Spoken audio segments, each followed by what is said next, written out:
My name is Tracy Tekow. I'm Scout CEO of the Atlanta Area Council. Welcome this evening. And I'm going to ask my wife, I didn't tell her that she's going to be on camera, but she is. So this is my wife, Jean. Hi, everybody. So Jean and I are, I don't know if we're co-hosting, but we're just having some fun from over here on East Cobb in our house. And really glad that everybody set some time aside to join us this evening. It's a great time. Be together, and we want to have some interaction tonight. At times the lines will be open for discussion, at times we'll be muted because we really want to focus on Kevin, Ken, and the cooking and the preparation. But the chat feature, I'm sure no one's new to Zoom. There is the chat feature. We encourage you to use that liberally. Great place to ask questions or just have some fun in the chat room. And obviously you should have received your meal from Rathbuns already. If you haven't, Andrew Real is over there with his Atlanta Area Council helicopter and jetpack to bring the steak dinner to you immediately. Andrew, you're ready to go, aren't you? I got the copter out of my helipad right outside. Excellent, so. Good. We've seen you fly that thing around East Cobb a lot, so we know you'll be eager to get it out. Ready. So at this point, I think we're going to go to a video feed right from Kevin's place, and we're gonna shift over that way. So, Kevin, thank you. Ken. Thank you. All right, you ready to get started? Wave if you're ready to get started. All right. Looks good. Hello, my name is Ken. Actually, let me put on my name tag here for you. It says, in case you forget, dishwasher. I'm here to support you, Chef. Yep, absolutely. I'm going to need you later, Ken. I'm going to need you later. I'll stay late. I work cheap. Just give me some meat. Well, welcome to the President's Circle Dinner. We're here from the beautiful home of Kevin Rathman and his beautiful wife, Melissa, right over here. And my wife, Karen, sitting right next to her. So we're glad you guys could join us. We wish that, of course, that it could be in person. This would be very special. But Jenna reached out to me right over here and said she knew that Kevin and I were friends and said we wanted to do something special for people who are important to the Atlanta Area Council, and that's each of you. And so I reached out to Kevin and he immediately agreed. He's a busy guy, and for him to give up his time and the food and his home is amazing. So to Kevin and Melissa, thanks to both of you. And everybody wave again. That's your clapping tonight. Yeah, we appreciate it. Absolutely. Thank you, Chef. You're very welcome, Ken. Thank you. Let me tell you a little bit about Kevin. You know, he's a world-renowned chef. He's a great guy. He's in his restaurants. He's a successful entrepreneur. He's an Eagle Scout. He is the best that scouting has to offer. I want to make sure you hear about his restaurants. Kevin Rathman's Steak. Karen and I had dinner there last week. Amazing. KR Steak Bar. Let's see, Kaiser's Chop House, which I know is a partnership that you've set up. With Peter. It's in Sandy Springs. Karen and he wants it. He's a chef, but you know he's near and dear to me. Good friend. It's a great spot in Sandy Springs. Anything? I didn't leave anything out, did I? No, okay. Not yet. I mean, I can't tell you. I'd have to kill you. Right. Okay. Well, and it goes without saying, we ought to support Kevin and his establishments. I know, everyone involved. When normal times we entertain a lot, and let's remember a good man who is supporting scouting and helping us when things return, and support him as much as we can. So Kevin and his brother, I should say, are Eagle Scouts from Kansas City, Missouri, which might explain your fondness of meat. Yeah, absolutely. Ken, meat is, that's the game, baby. I know. I know meat. My father, I don't think we had meat 6 nights a week, fried chicken on Sundays. That was it. Okay. So, and we snuck a little meat in on Sundays as well. So, there you go. Absolutely. So, yeah. Well, Chef, take it away. Take it away. Okay. Welcome everybody to this little endeavor of what we're doing. I've done a couple of these Zoom classes, and sometimes they go really well, but this one looks like it's very well done. And I hope you can hear me, and I hope you can see Ken, and I hope you get a lot out of this. I really do hope that the bag came at least cold, thank goodness. You know, we pull the steaks out usually room temp for a couple hours anyway. So if it wasn't cold, the steaks are probably still good if you got them in the refrigerator yesterday. I hope you have enough there for you and your partner or whoever you're with to eat and enjoy along with us. And pretty simple stuff. One thing about these Zoom classes is that I didn't want to take all of your time and spend too much at it. There's a couple of really easy methods. I hope you got the 2 recipes that we're going to do. One is the salad, which is the zucchini and the Parmesan salad. And the other one is the potato au gratin, which is sweet potato au gratin, which is on the menu at Kevin Rathman Steak. It's a crowd pleaser and everybody loves it. Big shout out to Delta because they gave me the 10s and to put that in, which was very nice of you. So anybody Delta, thank you very much. We really do appreciate that. Anything we can do to kind of pass on, you know, some funds to the Boy Scouts and give the love and the energy and all of that. You guys are all doing a terrific job doing what you're doing, and I'm here to support and be a big part of it because I've always loved the Boy Scouts. I am from Liberty, Missouri. I was in a troop called 372, Troop 372. I went through scouting until I was almost 18 years old. And then I got a girlfriend, and then that ended it pretty quickly. So.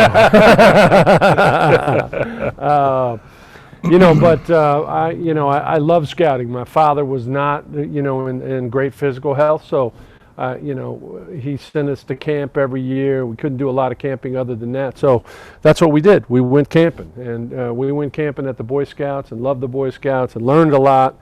Became an Eagle Scout. Got 2 of my palms as well, and also was in the tribe of Mickasay, which is the Kansas City, which is at Osceola, Missouri, at Lake of the Ozarks, and became a fire builder, and you know I've been building fires ever since. I guess you know that's what it is. It's a professional competency. It's a professional. It is definitely a professional competency. So, but we're going to talk about these recipes, which are super simple. I want to get started with one. Ken, you could jump in. Pretty easy to do. You know, when I write those recipes, sometimes I don't put all of the details in there, but I'm going to show you exactly what we do here. So the first recipe is zucchini Parmesan salad. Super simple. Basically a very large zucchini. We just cut in half, just like that. All right, we'll do 2 of these. And then you just need a peeler as well to peel this. So what we want to do is I just want to make ribbons of this. All right. So because I cut them in half, I don't want the ribbons to be too wide. I want them to be wide enough, but it's more like a zucchini noodle salad. So now we just peel ribbons. Okay. And we leave the skin on, and we take the ribbons all the way down to where the seeds really start to come through, and then we stop. We don't really want the seeds in there. We really want the texture of the zucchini to be in it. All right, so we're going to do that. All right, and then we just flip it over the other way. So you see what I've done. I've kind of kept those all the same kind of size. Size is everything in this zucchini salad. You don't want them too wide, like I say. You don't want them too thin. So now we put those in a bowl. All right. There should be enough. I was panicking yesterday when I sent you guys this stuff. I'm like, oh my God, I don't have enough zucchini. I wanted you to have 2. But, you know, how much zucchini can one eat? You know what I mean? I think you really want to get to the steak. You know what I'm saying? So, once again, we do the same thing now with the Parmesan. Let's move on to the Parmesan. So the Parmesan is the same thing. This is just a huge chunk, right? And you can see where I've already cut some out of it. But we want to make shards. Now, what I sent you was more of a grated or ground just because of ease, because I was running out of time yesterday, believe it or not. I can't lie, I'm a Boy Scout. So, you know, I mean, I was like, am I going to make these shards for these people, or are you just going to get the ground? Same thing, just in a different deal. This makes it pretty, and when you come into the restaurant, you know what? I could charge you a hell of a lot more for these shards, okay? So, here we go. So now we just take that peeler and We'll we be do the happy to same pay thing. it. Right, absolutely. Yeah. It does the same thing, although there's a textural difference, which I like. You know, you get that big piece of Parmesan. You can also use Grana Padano or any kind of firm cheese like that. If you wanted to mix it up, you could. All right. So we do the same thing with the cheese. All right. Once in that, now I like I'm a cheese guy. You look at me. So I do like a lot of cheese in there. So I would probably say that probably 2 parts zucchini to 1 part. But if you want to a little bit more cheese, depending on how much you love it, feel free, okay? This could be a cheese salad at the end of the day without any zucchini, but it's not really a salad at that point, right, Ken? Then All it's right. just cheese. So I sent you some basil. I hope it looks good. I was a little concerned about, just those basil leaves on top of that, but I kind of tore them up for you. But basically, you just want to take the leaves, you just kind of want to rip them apart. We call this torn basil. All right, fancy name for just torn basil, and it's just a flavor profile I like in this salad. I think it works really well. So, once again, that's how simple it is. Once you get this prepared, you can have your cheese, you can have your zucchini done the day before or in the morning. You just don't want to toss it until the very end. The whole thing about this salad is, once it's tossed, that's when you want to eat it, okay? What happens is there's a lot of lemon juice in it as well, so it breaks down the zucchini, and it breaks down that profile of that textural element that we're looking for. So be very careful that you're ready to go. Don't try to do this ahead of time. Get all of this done, and then have your lemon juice or a fresh lemon and your olive oil ready to go. So another little trick I like to say is, a lot of people they take a lemon. Don't use that fake lemon stuff. Use a real lemon, all right? The way I'm cutting this lemon now is avoiding seeds, okay? This is just a kind of a cheater's way to do it. You don't use all the lemon, but it's kind of a, I don't have to worry about now that I'm going to get a seed in your salad, all right? You don't have to run it through a little strainer or anything like that. You could see them. You're ready to go. Now we just squeeze that lemon. All right, and it doesn't take a lot, right?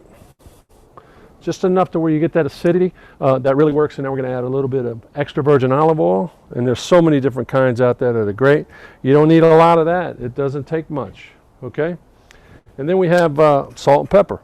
Now, be careful with the salt, depending on your cheese amount, because of course the saltiness of the cheese is salty, so you're really just kind of flavoring the zucchini. So don't go too heavy, just a sprinkle. All right, and then a little bit of black pepper. Fresh grated pepper would be good. You want to hand me those tongs right back there? Yes, sir. Thank you, buddy. And this is the salad. This is how simple it is. Now, this also could be an entree.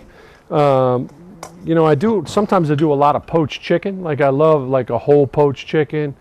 Give you a quick recipe. You just put a chicken in cold water. You add some scallion, you add a piece of ginger, you add a little bit of salt, and you bring that chicken to a boil.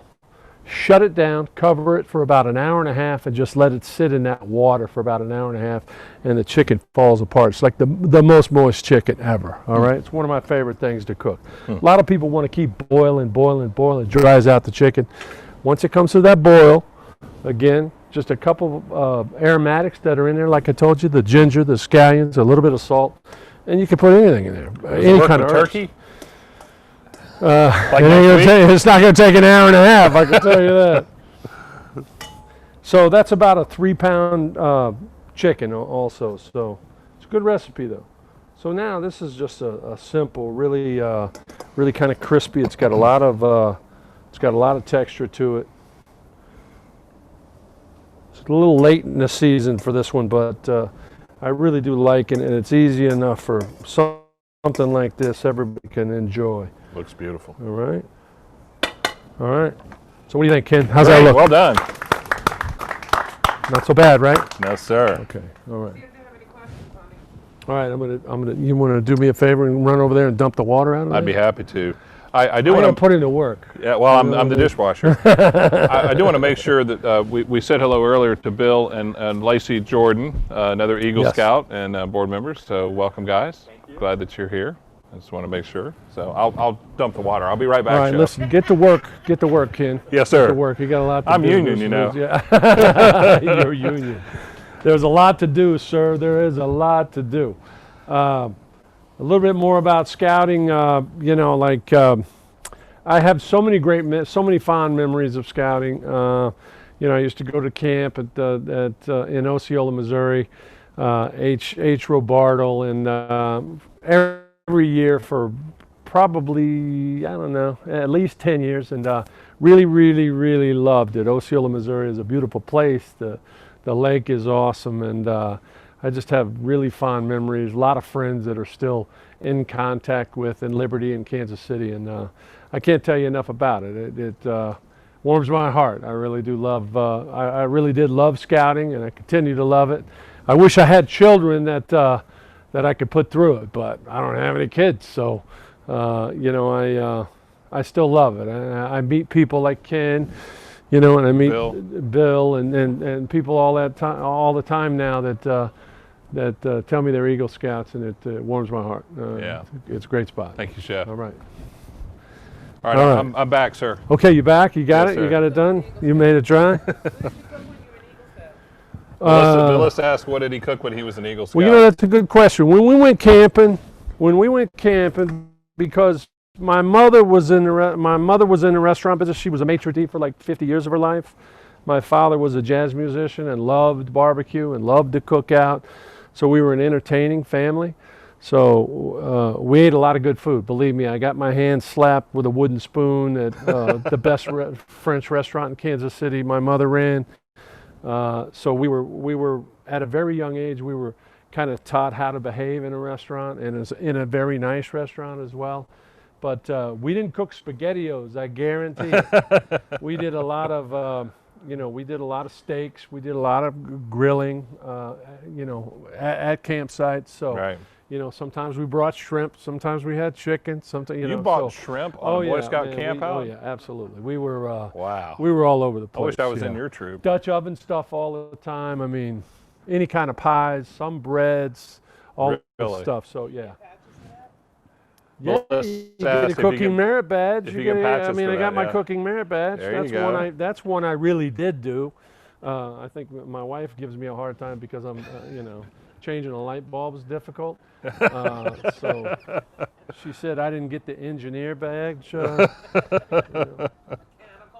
the Hey, mechanic. Kevin, this is Kevin Tracy Tech Out. I don't know if I'm coming through all right, but one of the others that went through the tribe of Nipissay down in Kansas City. I grew up in Iowa, but I was on the scout staff in Kansas City in the mid 1990s, long time ago. But that camp is beautiful that you went to down in Osceola. Spectacular. I don't think there's a place in the United States of America that's more hot in the summer. Camp Osceola. Oh. Yeah. Sometimes pretty those warm. summers when you were there. It was very hot. Yeah, it was a hot camp. It's still hot. Tracy, I know that we've spoken a couple of times, and I've been wanting to go June or July. I call my brother quite often and say, hey, why don't we go down and go through a brave ceremony, or see one of the test outs? And he's like, what are you, stupid? I mean, no, but we really want to go. We really want to make that. That trip down there because it's so close to home anyway, and I still got some cousins and family around that area, so I want to make it. But it's going to happen sooner or later. It might happen this year. I hope. I don't know. We'll see what happens, right? Good. Not this year. Next year. How about next year? My wife's over there telling me what to say. You know what I'm saying? What are you gonna do? All right, she's being a heckler. Okay, heckler, here she goes. Okay, so let's Okay. get on to the next Okay, I'll recipe. repeat 'em. In your Delta bar, in your Delta 10, I do a sweet potato gratin with Gruyere cheese at the restaurant at Kevin Rathman's Steak. And it's one of the favorites all the times. People have come, it's been on the menu since the beginning. Super easy to make. It's potatoes au gratin, right? It's not that hard. But it's really low calorie. It starts with a quart of heavy cream. All right, so once we get that, or 3 cups, I think your recipe says. But a little more cream's not going to hurt anybody. That was pretty much the whole container, Kevin. Yeah, well, it is.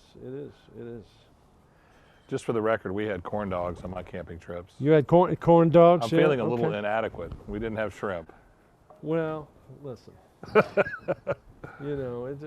mean, they hooked us up quite often. Yeah. We had to eat. We were big boys. We're Yeah. still big boys, right? Yeah. So You got to eat. I agree. Yeah,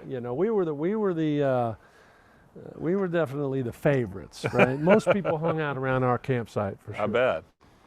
So a little bit heavy cream, and then I have some garlic here that I've just chopped simply, and I'm just going to add that to the cream. And what we're trying to do is just flavor the cream with the garlic.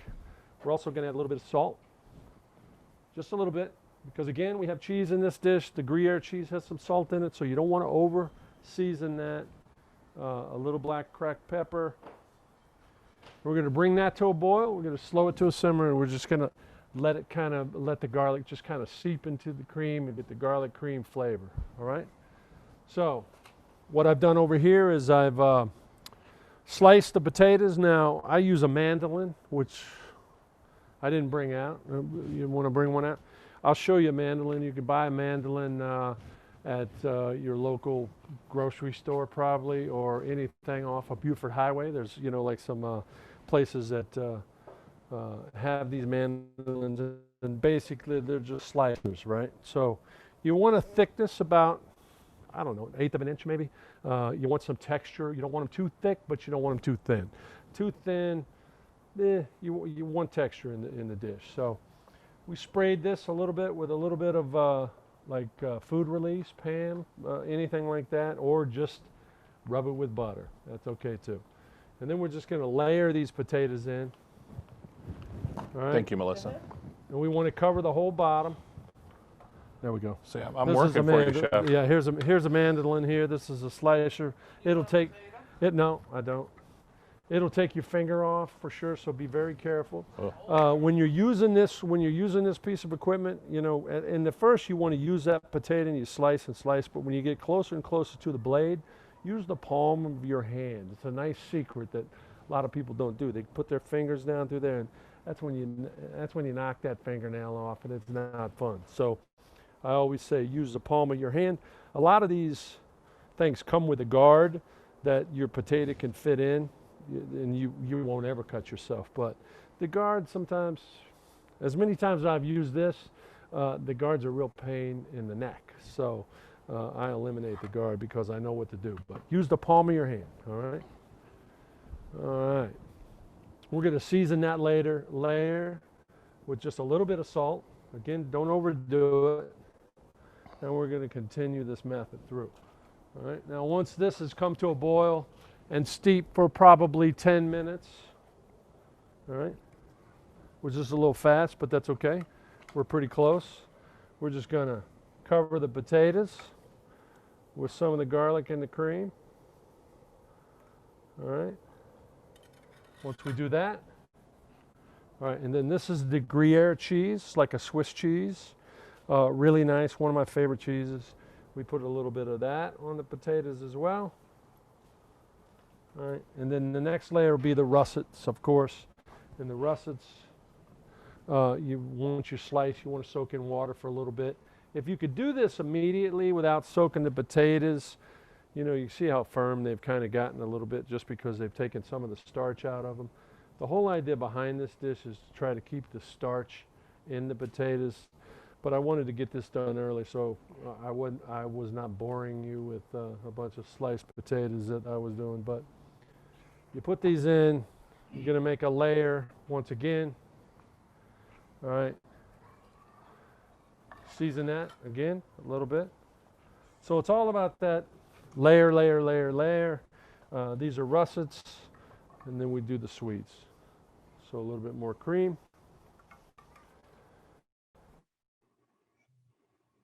All right. Just cover the potatoes a little bit. All right, a little bit more cheese. Ground potatoes, one of my favorite things. Like I tell you, this is one of the favorites at Kevin Rapp and Steak. And we just keep this method going. All right. A little bit more layer, kind of get them all pressed down as best you can. That would be good for Thanksgiving, honey. This would be very good for Thanksgiving. This is sweet potatoes are in, right? So if you did this with all sweet potatoes, it would be a little mushy. The one thing about putting the russets in, it adds a texture element that I like. Sweet potatoes tend to get too soft. So one of the reasons why I use both potatoes is for that reason. So then you have a really nice texture. And it's not real sweet. You know, a lot of people say, I'm not a real sweet potato fan because, you know, they sometimes are too sweet for some. This, people eat them, you close your eyes, you don't even know you're really eating sweet potatoes. It's got that sweetness background, but it's not overly sweet. Yeah. Does anybody have any questions? Yeah, there's some questions that are showing up in the chat. And Kevin, one of the questions is to tell us about the steaks you've sent over. Are they, what kind of steaks are these exactly? Okay, so the steaks I sent you guys are called cowgirls, believe it or not. They're a bone-in ribeye, but they're not the whole ribeye. They're the reason they call them the cowgirl is because there's a steak called the spinalis now, which is the ribeye cap, right? So the company that I buy from is Allen Brothers out of Chicago. We've been buying from them. They've been open 140 years. They're a really, really reputable company. It's one of the best meats, consistency-wise, I've used. And it was just stick in Atlanta because nobody was really, 15 years ago when I opened the steakhouse, was not using a lot of dry age. They have a huge dry age program. So a bone-in ribeye, of course, you probably all had. I mean, think of a prime rib on a bone. Think of a bone-in ribeye. That comes with two pieces and parts. One is like the center, okay, which is the eye of the ribeye. And then there's another cut called the spinalis that actually connects all of the tissues together that kind of encompasses that piece. Well, what I got you was a little leaner, all right? It is a prime piece of beef. It's bone in, and it's called the cowgirl because the spinalis is taken out. So it's more of an eye of the ribeye, okay? It's a little thicker cut for the size that I got you. So those are all, they should be about 18 ounces each. So it's a nice chunk of meat. By the time you might have to share that tonight and eat the other one tomorrow. I mean, No they're pretty way. big. No way. But depends on who you are, right? Okay, so back to this. What I do is take a piece of aluminum foil at this point, spray it with a little bit of food release so it doesn't stick to all the cheese. If you wanted to put a piece of parchment over the top of this and then do aluminum, that would be best, okay? So all the cheese, when you pull this off and it's real close to the top, doesn't come up. So it's a good thing to do. In an oven, 325, 350, hour and a half, hour 20, somewhere around there. You want to stick a toothpick there like you would a cake until it's just really nice and tender, and you're going to know they're done. Take the aluminum foil off, and you can actually put it on the broiler setting, and you could crust the cheese if you like. Not necessary. It's going to be great no matter what. Awesome. Okay? All Sounds right? great, Chef. So those are the sweet potatoes. All right. Should we do a couple more questions? Yeah, let's do some more questions. Got any more questions? Sure. There's one about stainless steel, Kevin. Yes. Tell us about the various options for home cooking and what you think is the smartest way to go. So when you're talking about pots, I guess Yeah. you're talking about pots and pans for the most part. You know, I'm a big all-clad fan. I do like a stainless steel pan. I think, like I say, the all-clad is one of my favorites. Stainless steel holds its heat a little bit better. You always want to, you know, whenever you're doing like sauces or whenever you're heating up stuff like this or doing soups, you really want that thick bottom pan. Thin bottom pans will scorch your food very, very quickly. So you have to be real careful with thin bottom pans. So you want to, you know, when you're doing anything soup-wise or anything sauce-wise that's got a really, really a thick consistency, or when you're heating stuff up, you want to be careful that you have the right pan for that. I definitely highly recommend the all-clad, and there's a lot more out there other than all-clad. It's just the one we use, the one I buy for the restaurants all the time. All my saute pans pretty much are all-clad, and also the pots and the pan as well. So Oh, Yeah, really good. Ke- That's why my Kevin, wife, she doesn't have any at home. I got her. What do Yeah, we have, Ed? What are those called? Melissa's. Oh, we have the Melissa's Castle asking but for I think some it's at been home. around for 25 years now. I so think Christmas is coming, Chef. I think Christmas is coming, and I think that my wife needs stainless steel pots. Thanks for asking, whoever that was. Appreciate that. well, Kevin, I've got a substitute for you, and I'm going to issue a challenge right now and see if you can match my circa 1980 Boy Scout. You Uh-oh, broke he up froze just during the there. You challenge. froze there for a second. What is it? Boy Scout circa? It's the. You froze there, Tracy. All right, we'll come back to All right, Tracy we'll in come just a back to minute. you. I'll take that challenge, though. I caught the first part of that, Tracy. And if you want a challenge, you come over here anytime. We challenge. Yeah. And you know what? You know Yeah. what we're gonna do? We're gonna drink and be merry, and we're gonna have a great time. Can we do Iron Scout Executive? Yeah. He just included himself. Okay. All right. Any other questions? Not until Tracy unfreezes. When will Tracy unfreeze? Guys, as of right now, no other chats. Oh, it looks like someone's got. It looks like the potatoes we got are already cooked. How should we heat them? Okay, so the best thing about those potatoes, what I did was, you can heat them just like that, just like they are, okay? But I would probably take maybe either two things. You can add a little bit more cream to the pan so it gets some moisture and it steams in there. Or if you just have a little chicken broth, you can take a little bit of chicken broth, like a tablespoon or maybe even 3 tablespoons, and put them in the bottom of the pan so there's some steam, all right? Leave them with that cardboard lid on, put it 325, 350, and bake that at, for probably 40 minutes, and you're gonna have a hot potato, and you're gonna have what you need, okay? And then, Chef, it looks like we had one more question here. Yeah. What wine do you recommend pairing? Speaking of With the wine, I'll steak. be right back. Well, I tell you, I like all kinds of wines, but well, right now we're drinking a Neal Cabernet. We've got some other, I think, a Nickel and Nickel Cabernet. So, we're going over the top. We got some Yona Mountain Cab. I highly recommend a big cab, a big, fruit forward kind of, with a little bit of tannin in it as well. I'd do something a little older vintage if you could find it. Probably 12, 10, 11, 12, that'd be good.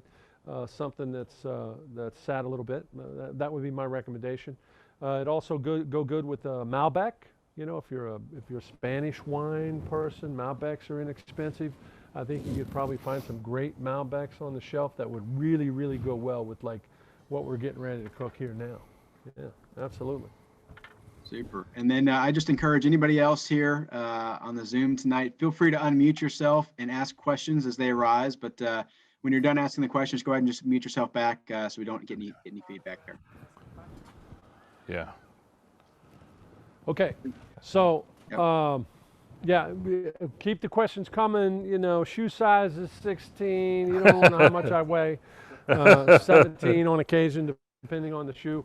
But I am a steak guy. All right, I'm a steak guy through and through. Like I say, 6 nights a week, fried chicken on Sundays. That's why I look like I look. But I really enjoy steaks. I opened Rathman's and Krog Bar 17 years ago.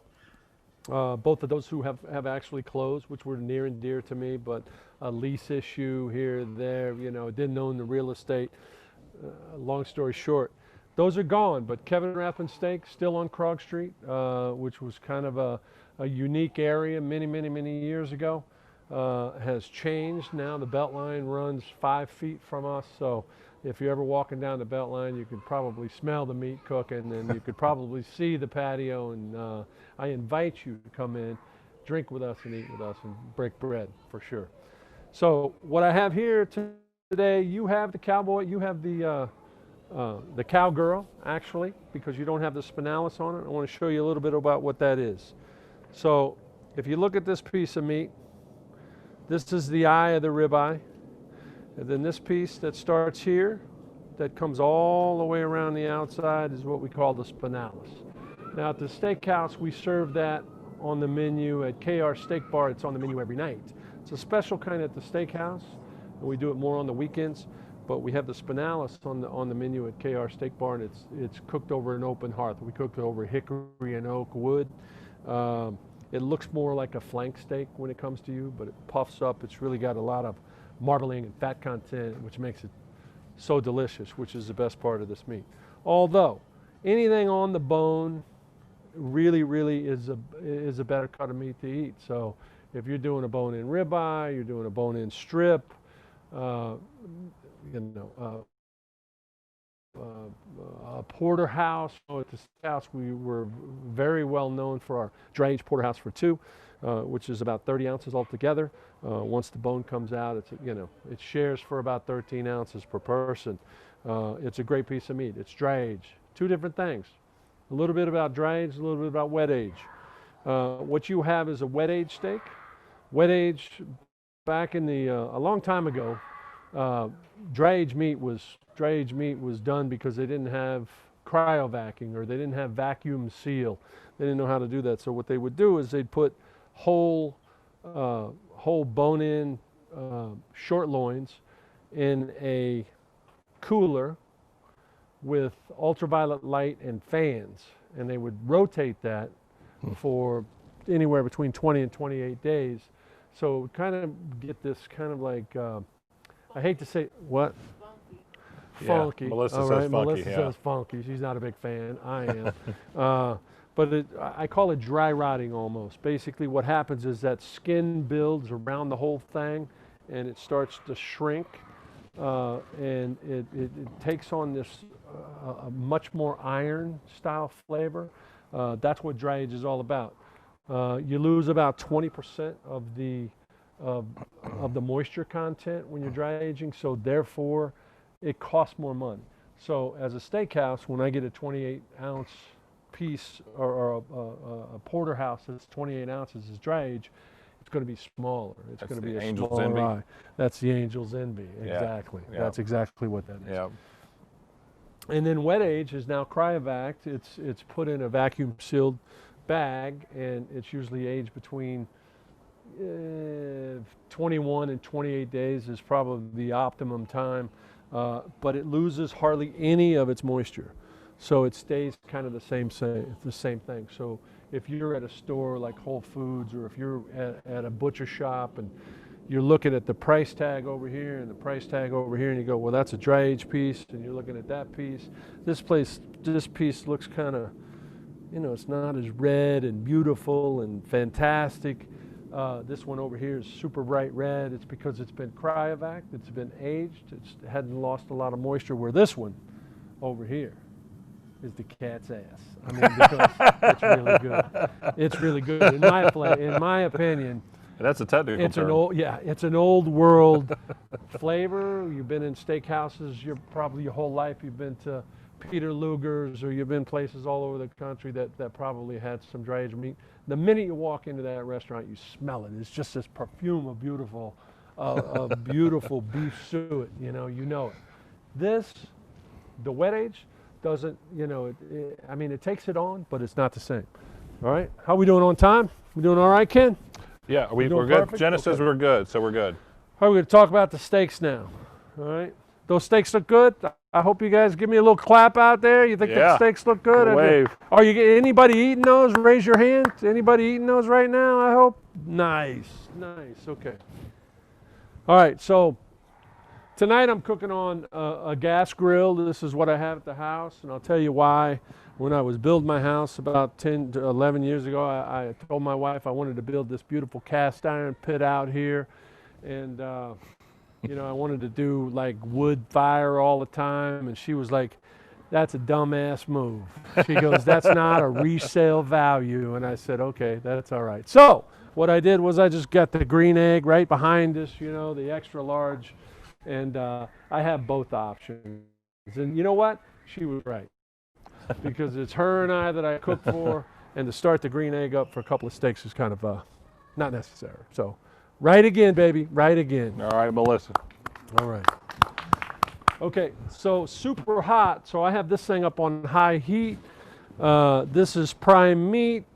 What you want to do is you definitely want to have as high of a heat as you can. So I would, if you can get your grill started a little bit early, get it going. If you have infrared, even better.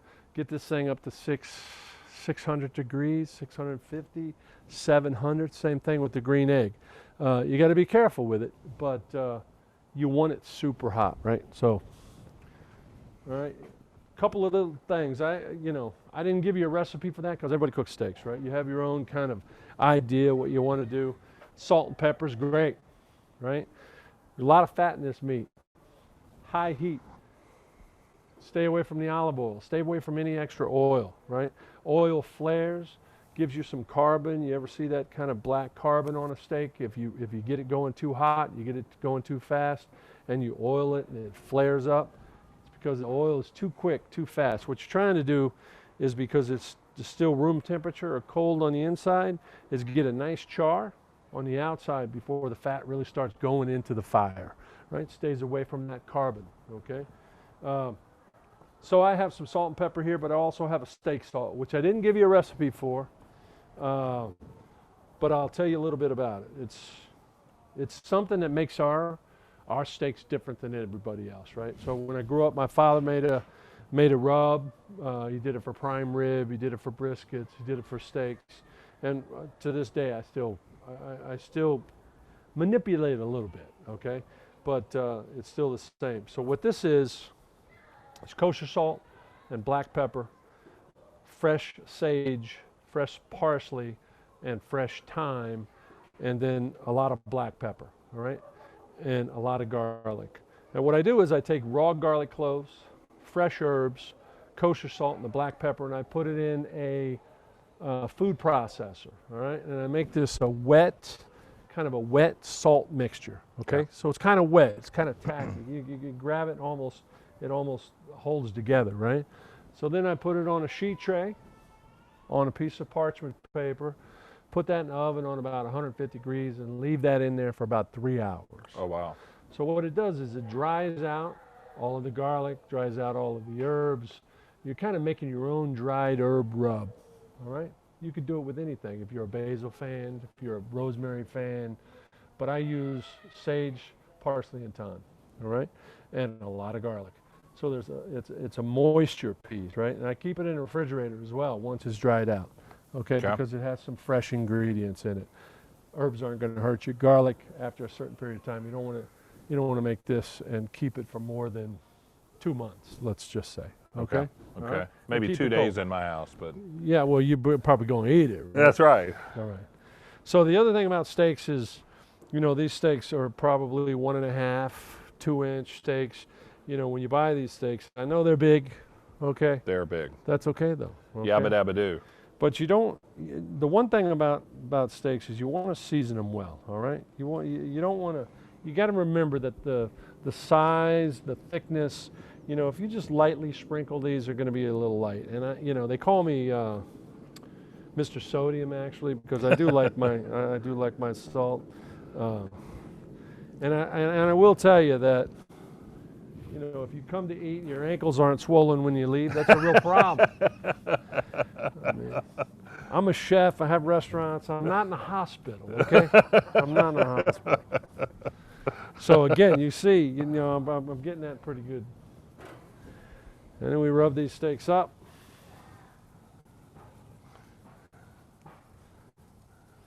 All right. Kind of pack that in a little bit. All right.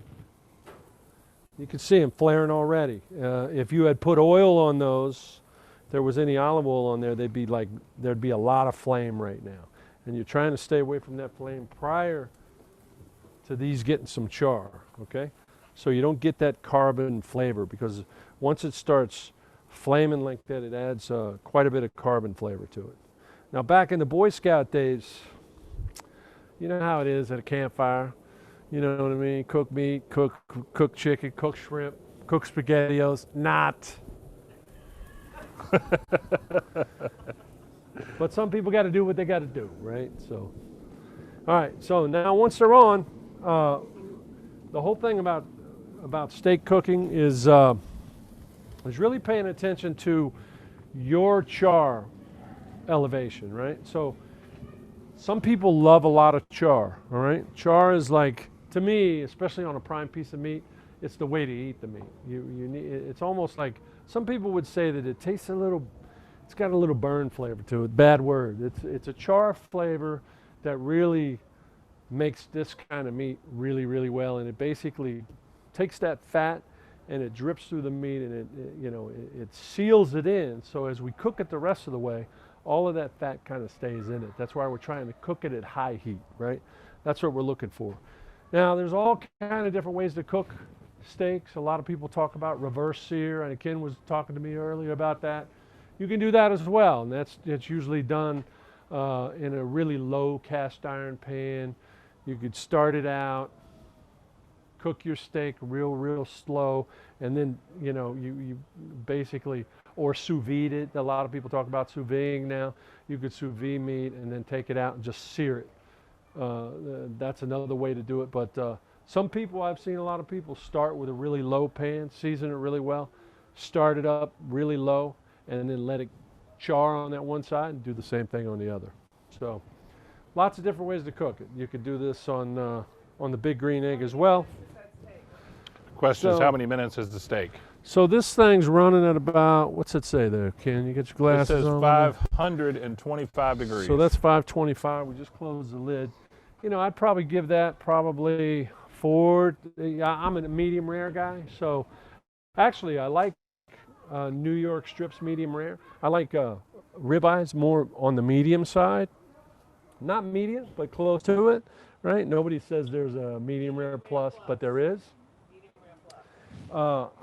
Because there's a large coin of fat kind of in the middle of that ribeye, that if you eat too rare or mid rare, it's not as enjoyable to me. Some people love it, but like I say, medium rare strip, rare fillet. There's really very little fat in fillet.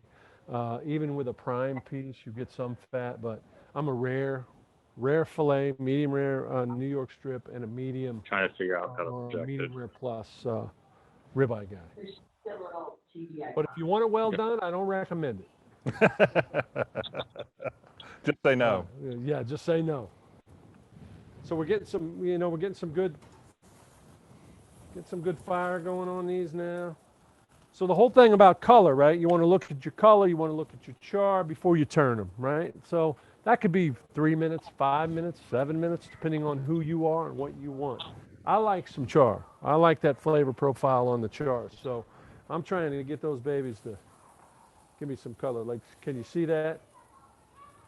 See that starting to char up? That's beautiful. Right? So that's getting pretty close, okay?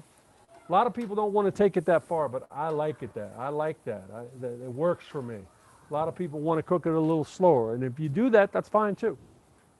It doesn't have to be charred because some people don't like it. All right. Let this go a little bit. Yeah, I'd say 4 to 5 minutes aside. And then the other thing about this is, like, if you have a really hot grill and you get to your char color, it might be an opportunity for you to put one side of this grill on a lower setting. So then now you have your char on one side or the other or both. Then move them over. If you still want them to cook a little bit longer, and you still want, maybe you're rare and you want to be medium rare, or maybe you're medium rare and you want to be medium, and you could do that with a thermometer. That's easy to do as well. I'll show you the technique I have, which is, it's incredible.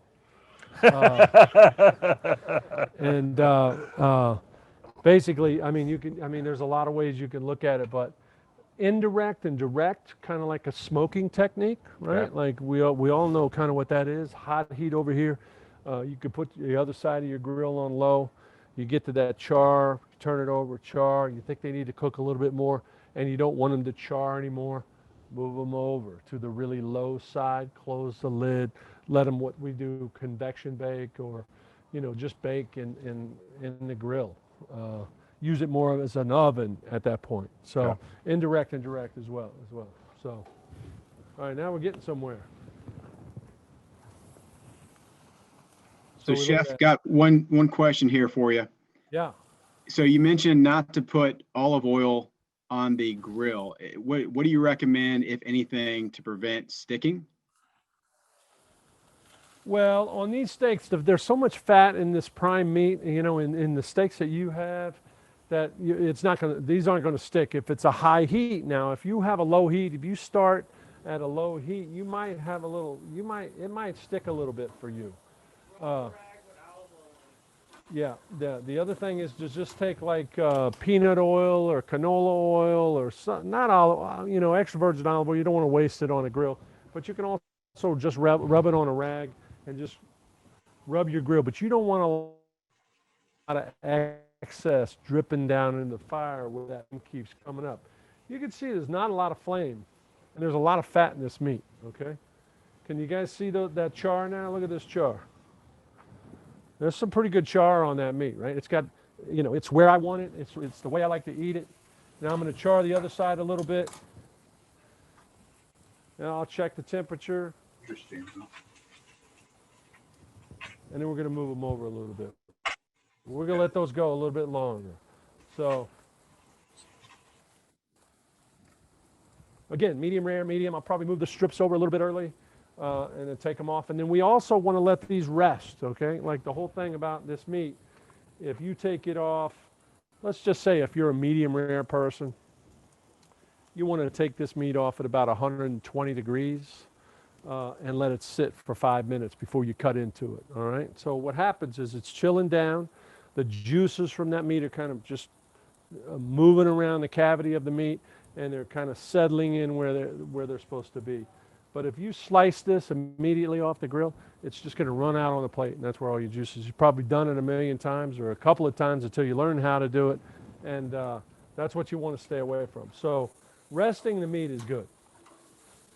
So Chef, it looks like we've got some other questions here in the chat. Okay. One came in, so Thanksgiving next week. Any general tips for cooking a turkey on the big green egg?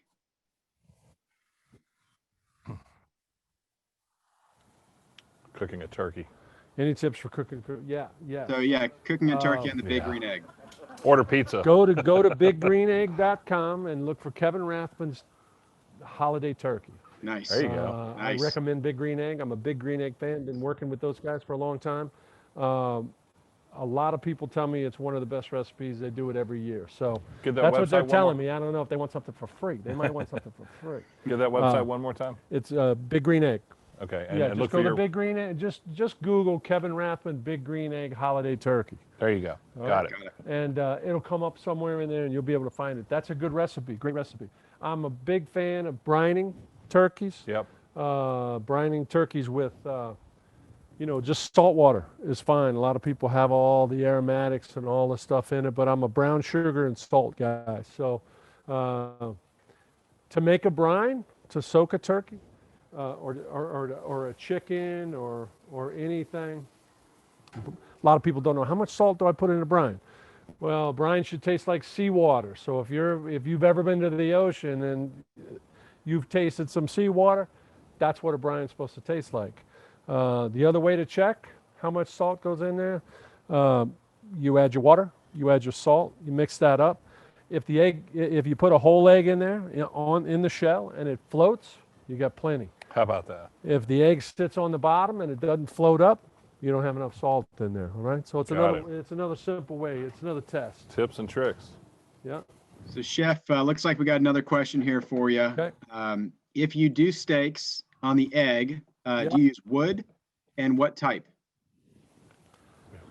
So I'm a bit of a purist on the egg when it comes to. I mean, I'm a hickory guy. I like hickory. I like oak. I like those two flavors. Mesquite sometimes burns too hot for me, although I do like that flavor profile. I've used everything. Cherry wood. I've used Cabernet barrel soaked red wines. I've used all kind of stuff. But I want to say it imparts a lot of flavor, but I mean, you have to really. I mean, if you're testing it and you're looking at it all the time, it's pretty close. Sometimes I think it's overdone. I think there's a lot of things you could do as it comes to wood, but I'm telling you, hickory and oak are my two favorite, definitely. Mesquite's great, but I mean, cherry, like I say, cherry wood. I mean, there's lots of things out there. I mean, I've used it all, but You could probably spend a lot of money. applewood, yeah, not get a big effect. applewood, Yeah. But I mean, if you got a whole bunch of hickory in your backyard, believe me, you're gonna get there. It is really cool. All right, what else you got? All right, Chef, Other questions? our group is starting to warm up here, so got some more questions here for you. All right. Let's see. So can you use cast iron for these specific steaks? Absolutely. Cast iron's so popular, right? I mean, it's an age, it's something that's been around for a long time, right? I mean, everybody's got a cast iron pan that you have from, your grandparents or your friends or whatever. Hot pan, maybe you put a little bit of oil in it, but not even necessary with a steak like this. That's got all the fat, the prime meats. You could season it, put it straight in a cast iron pan, do the same thing. Get your char, slow it down, but you're probably going to want an oven. You're probably going to want a 350 or a 400 degree oven to transfer that to and roast it the rest of the way. Okay? It's going to take 2 parts of cooking. You could do it all the way if you do a little bit slower. If you do a little bit slower in the cast iron pan, you start it out slower, you turn it slower, you baste it. A lot of people baste in steaks now where you, at the very end, you'll see all kind of videos now where basically at the final end, you'll add herbs and some fresh butter and you'll just start basting the steak. Baste, baste, baste, baste. That's the French way. Fantastic. There's nothing wrong with that. Because you're not only do you have heat at the bottom, but you're putting that hot butter over the top. So you're kind of cooking both top and bottom. Highly recommend that way. It's great. You've seen it a million times probably. If you haven't, just get on the internet and you can find the way. And basically, the one thing you want to avoid is burning the butter solids. All right. So there comes a point where basting with butter is great until those solids burn or you get too hot. So you baste fast, and then you slow that down. You make sure that butter's moving around so it doesn't over brown. We call it noisette. Noisette tastes like hazelnuts. It's got a beautiful flavor. But once you go too far, you've gone too far. All right? Great. Okay. So, Chef, we got one more question here, and then can we turn it back to you for a sec? Yeah. We got Mr. Craig here says, I am a green egg guy. I like the 2-minute method, ribeyes at 600 degrees plus turn every 2 minutes until I get to MR temp. Is that a good steak strategy? You say it again. So you take a ribeye, you go 2 minutes aside, you keep turning it until you get the medium rare. Yep. Is that what you're saying? Correct. Yeah. I mean that's a great strategy. Look, everybody cooks this. For instance, he's what is it, Craig? He's turning them a few more times, right? I'm looking for one char on one side, one char on the other, and then even on the green egg, what I might do is shut the lid. Once I get my color, then on the green egg, what I'll do is shut my lid and shut it down so the flame goes away, so that real high heat goes away, and put it maybe over in an area where it's a little bit more indirect, and then I'll bake it the rest of the way so I don't have to just keep turning, right? So like I say, I'm looking for some really good char on both sides. As you can see, this is, right? They're resting now. They're going to be perfect medium rare. And, but steaks are different, right? Some are inch and a half. Sometimes you get big fatties like those ones you got there. Those cowgirls right there are probably 2 inches. That's a big steak, right? By the time, if you got a really high big green egg or that going on, you might have too much char. You might have too much char before you're cooked all the way through. So you have to be careful. You might even have to set, that steak you have at home, might even have to set it up on the bone for a little bit against the sidewall of the grill. You might have to turn the other side over a little bit, do the same thing. because like I say, I'm looking for perfect char without burn all the time. So sometimes I have to maneuver temperature, indirect and direct in different ways so I don't overchar it, right? If everybody understands that, and I hope you get that. Great. So Kevin, this is Tracy again. I'm back on the internet. And what I was showing you is my wife Jean has pulled out my 1980 Boy Scout mess kit. And that's what we may or may not be using to actually cook our steak at home.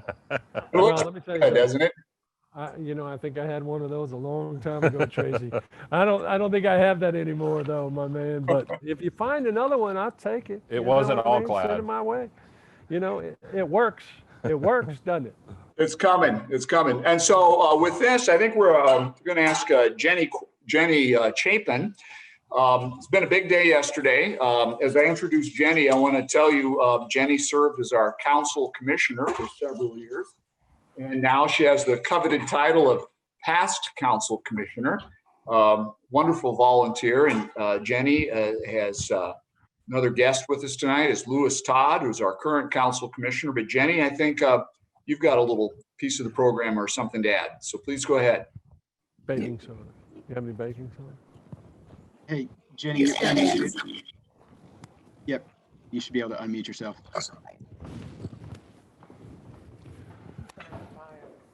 He's gonna what? Uh-oh.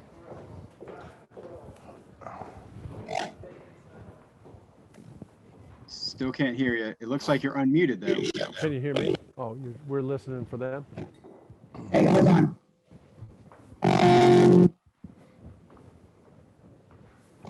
Just a second.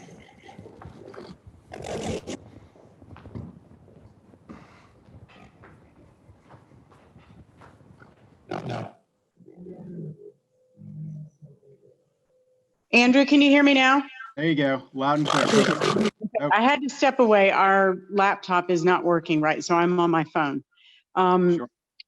Kevin, this has been such an amazing evening. What a great opportunity and so unique and creative. Thank you so much for this. It's been fabulous. Thank you. Very simple. I want to say to everybody who's on this call, you guys are the most incredible leaders that we could possibly have in the Atlanta Area Council. You want to open that one? Your time, the skills and talents that you bring to our program, but mostly the investment that you have chosen to make in scouting is so valuable to our youth. Nothing about this year has been easy, and we know that most of you are involved in careers and family and other opportunities that are challenging to you every day, but you step up and you have made the difference. We are so grateful for your participation in the President's Circle and the Founder's Circle. And I'm overwhelmed at the generosity of the people who are a part of the Atlanta Area Council, the people who make up this amazing organization. There are lots of causes that you all have that are near and dear to your hearts, but the fact that you choose scouting because of the importance to the youth who are our leaders, that is a commitment that we absolutely cannot put a price on. The fact that Kevin here as an Eagle Scout is willing to give of his time and his incredible talent is so valuable to us. And we are so delighted that you guys are able to participate in this evening. E.G. Lassiter is our board campaign chair. And I think that E.G. has a few comments that he wants to make. But I just want to say thank you to Kevin and to Ken especially for coordinating all this, and to Jenna Knight, our incredible professional who put this all together. Thank you guys so much. E.G., the floor is yours. Okay, thank you, Jenna. So talking about the Friends of Scouting campaign primarily here, we tried to kick it off early this year so that the 2021 Friends of Scouting campaign would, so that we can prepare for a successful 2021. The 2020 Friends of Scouting campaign came close to go because we got off to a really strong start to the year with a successful Golden Eagle luncheon in December of 2019. So as Jenna said, it's really important for our donors across Atlanta to support the scouting so that we can continue to keep scouting strong in Atlanta. I know some of you on this call are not on the board, and I'm the chair of the board campaign for the Friends of Scouting, but your gifts are so important also. To date, our board has contributed about $220,000 for 2021 against a campaign goal of about $760,000. So we have a ways to go, but we're in good shape really to be at that point going into the Golden Eagle Luncheon. If you haven't made a gift, please consider making a gift at the president's level, which is $10,000, or the founder's circle level, which is $25,000. Really easy to make your pledge. Just go online to the atlantabsa.org/give. And gifts, just your pledge. Your gifts can be made anytime, whenever it's convenient to you throughout 2021. So we appreciate your support and just thank you for joining us tonight. Great. Well, E.G., thank you. Appreciate everyone coming together tonight. What a fun night we've had. It's been fantastic. Thanks again, Chef, for hosting us from your home and spending your time. You're a great scout, and we appreciate you. And also, as Tracy said, you're part of the tribe of the Mikasay. That's correct. Which is a very special tribe. And we have a special presentation for you. You're a fire builder.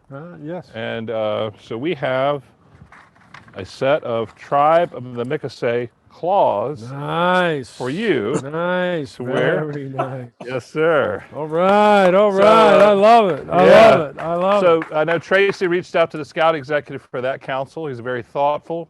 He Tracy, spent a thank lot you. of time and energy, and we're just honored to present to you a fire builder, the claws from the Tribe of the Mikasay. Can I put this around your neck? Absolutely. That is awesome. All right. Awesome. Thank you, Chef.